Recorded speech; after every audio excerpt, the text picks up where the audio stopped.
സാമൂഹിക മാധ്യമങ്ങളിൽ ഇന്നലെ മുതൽ ഒരു പ്രധാനപ്പെട്ട ഒരു ഇമേജും അതിൻ്റെ വാർത്തയും പ്രചരിക്കുന്നുണ്ട്. ആ ഇമേജിലുള്ളത് രണ്ട് പ്രധാനപ്പെട്ട വ്യക്തികളാണ്. ഒന്ന് ആന്ധ്ര മുഖ്യമന്ത്രി ചന്ദ്രബാബു നായിഡു, രണ്ട് Adani ports and special economic സോണിൻ്റെ MD കരൺ അദാനി, സാക്ഷാൽ ഗൗതം അദാനിയുടെ മകൻ. ആ ചിത്രത്തിൻ്റെ അടിക്കുറിപ്പും വാർത്തയും അതിൽ വിശദീകരിക്കുന്നത് ആന്ധ്രയിലെ പ്രളയ ദുരിതാശ്വാസ പ്രവർത്തനത്തിന് കരൺ അദാനിയും പ്രീതി അദാനിയും ചെയർപേഴ്സൺമാരായ അദാനി ഫൗണ്ടേഷൻ 25 കോടി രൂപ സംഭാവന ചെയ്യാനുള്ള സമ്മതപത്രം നായിഡുവിനെ ഏൽപ്പിക്കുന്നു. അതാണ് ആ ചിത്രത്തിൻ്റെ ക്യാപ്ഷൻ. ചിരിച്ചുകൊണ്ട് നായിഡു അത് സ്വീകരിക്കുന്നു. കരൺ അദാനി അത് കൈമാറുന്നു. 25 കോടി രൂപ ആന്ധ്രയുടെ ദുരിതാശ്വാസ നിധിയിലേക്ക് കരൺ അദാനി കൊടുക്കുകയാണ്. അതൊരു വലിയ പ്രധാനപ്പെട്ട വാർത്തയാണ്. ഞങ്ങൾക്ക് ചോദിക്കാനുള്ളത്, ആന്ധ്രയ്ക്ക് കൊടുത്ത സഹായം നല്ലത്, ഞങ്ങളതിനെ 101% സപ്പോർട്ട് ചെയ്യും. പക്ഷെ ഞങ്ങൾക്കൊരു ന്യായമായ ചോദ്യമുണ്ട്.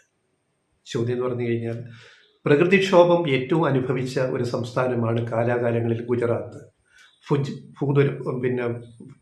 ഭൂമികുലുക്കവും വേറെത്രയോ വർഗീയ കലാപങ്ങളൊക്കെ ആയിട്ട് എത്രയോ ജീവൻ നഷ്ടപ്പെട്ട ഒരു ഭൂമിയാണ് ഗുജറാത്ത്, നരേന്ദ്രമോദി മുഖ്യമന്ത്രിയായിരിക്കുന്ന കാലം മുതൽ തന്നെ. പക്ഷേ ഗുജറാത്തുകാരായ അദാനി ഗ്രൂപ്പ് നായിഡുവിന് ആന്ധ്രയ്ക്ക് 25 പ്രളയ ദുരിതാശ്വാസത്തിന് കൊടുക്കുമ്പോൾ കുറച്ച് പൈസ കേരളത്തിന് തരേണ്ടതല്ലേ? വിഴിഞ്ഞം ഇൻ്റർനാഷണൽ സീപോർട്ട് അന്താരാഷ്ട്ര തുറമുഖം പ്രവർത്തന സജ്ജമാകുന്നു. ഇപ്പോൾ തന്നെ ട്രാൻസ്ഷിപ്മെൻറ്റിൽ നിന്ന് കപ്പലുകൾ, മദർഷിപ്പുകൾ വന്ന് ലോഡിങ്ങും അൺലോഡിങ്ങും നടത്തുമ്പോൾ തന്നെ അദാനി പോർട്സിന് വരുമാനം വന്നു തുടങ്ങി. കേരളത്തിന് വരുമാനം വന്നു തുടങ്ങിയില്ല. അതിൻ്റെ കാരണങ്ങൾ ഞങ്ങൾ കഴിഞ്ഞ വീഡിയോയിൽ പറഞ്ഞിട്ടുണ്ട്. അതിന് അനുബന്ധ റോഡും റെയിലും സംവിധാനങ്ങളൊക്കെ വേണം. അതൊരു കൊല്ലമെങ്കിലും കഴിയാതെ അത് വന്നു തുടങ്ങില്ല. പക്ഷേ അദാനിക്ക് ഇപ്പം തന്നെ വരുമാനം വന്നു തുടങ്ങി. മാത്രമല്ല, കരൺ അദാനിക്കാണ് ഗൗതം അദാനി വിഴിഞ്ഞത്തിൻ്റെ ചുമതല കൊടുത്തിരിക്കുന്നത്. കാരണം എന്താണ്? കരൺ അദാനി പോർട്സ്, അദാനി തുറമുഖങ്ങൾ ആൻഡ് സ്പെഷ്യൽ എക്കണോമിക് സോൺ അതിൻ്റെ MD കൂടിയാണ്. അപ്പോൾ കേരളത്തിൻ്റെ ന്യായമായ ഒരു ആവശ്യമല്ലേ, വിഴിഞ്ഞത്തുകാരുടെ ഒരു ആവശ്യമല്ലേ, അല്ലെ വയനാടുകാരുടെ ഒരു ആവശ്യമല്ലേ?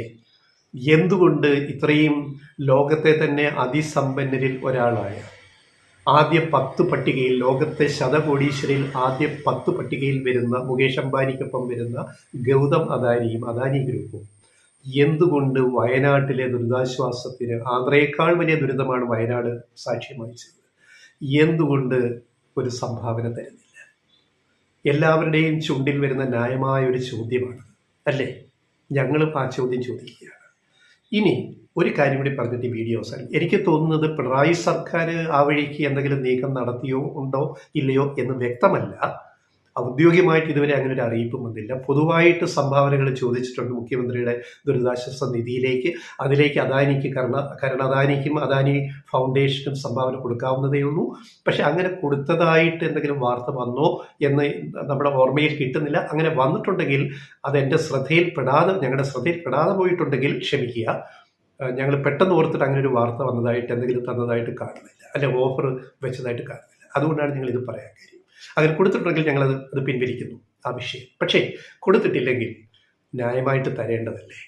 ഇത്രയും ആനുകൂല്യങ്ങളും നേട്ടങ്ങൾ കേരളക്കരയിൽ നിന്നും വിഴിഞ്ഞത്തു നിന്നും കൊണ്ടുപോകുന്ന അദാനി ഗ്രൂപ്പ് ഈ ദുരിതാശ്വാസ ലോകം കണ്ട ഏറ്റവും വലിയൊരു ദുരന്തത്തിൻ്റെ, വയനാട് ദുരന്തത്തിൻ്റെ പശ്ചാത്തലത്തിൽ ഒരു ടോക്കൺ തുകയെങ്കിലും മുഖ്യമന്ത്രിയുടെ ദുരിതാശ്വാസ നിധിയിലേക്ക് കൊടുക്കേണ്ടതല്ലേ? ഇത് ലെഫ്റ്റ് റൈറ്റ് വോയിസിൻ്റെ വളരെ ന്യായമായ ഒരു ചോദ്യമാണ്. പ്രേക്ഷകരുടെ അഭിപ്രായം ക്ഷണിക്കുന്നു. എന്തുകൊണ്ട് ഇത്രയും വൈകിട്ടും? വയനാടിൻ്റെ ദുരന്തം ദേശീയ തലത്തിലും അന്തർദേശീയ തലത്തിലും ഒക്കെ ചർച്ച ചെയ്തതാണ് എത്രയോ ടെലിവിഷൻ ചാനലുകളിലും മീഡിയയിലും. ഇതും കഴിഞ്ഞ് 3 ആഴ്ച കഴിഞ്ഞിട്ടാണ് ആന്ധ്രയിൽ പ്രളയം ഉണ്ടാകുന്നത്, ആന്ധ്രയിലും തെലങ്കാനയിലും. അതിന് 4 ആഴ്ച മുമ്പേ വയനാട്ടിൽ ജൂലൈ 30 ഭീകര പ്രളയം ഉണ്ടായിട്ടാണ് 2 സ്ഥലങ്ങളെല്ലാം ഒലിച്ചു പോയത്. മടിക്കയിലും ചൂരൽമലയിലും ഉണ്ടായ ദുരന്തങ്ങൾ നമ്മൾ വർണ്ണിക്കേണ്ട ആവശ്യമില്ല. ഒരു ഭൂപ്രദേശം മുഴുവൻ തുടച്ചു നീക്കപ്പെട്ട മഹാദുരന്തം, 403 മരണം. അപ്പോൾ ഇവിടെ വന്ന് ബിസിനസ് ചെയ്യുന്ന അദാനി ഗ്രൂപ്പോ അദാനി ഫൗണ്ടേഷന് എന്തെങ്കിലും ഒന്ന് ഈ ദുരിതാശ്വാസ നിധിയിലേക്ക് കേരളത്തിന് നൽകണം എന്നാണ് ഞങ്ങളുടെ ലെഫ്റ്റ് റൈറ്റ് വോയിസിൻ്റെ അഭിപ്രായം, അഭ്യർത്ഥന. നമ്മുടെ പ്രേക്ഷകരും എന്തിതിൽ പറയുന്നു എന്നറിയാൻ ഞങ്ങൾക്ക് താല്പര്യം.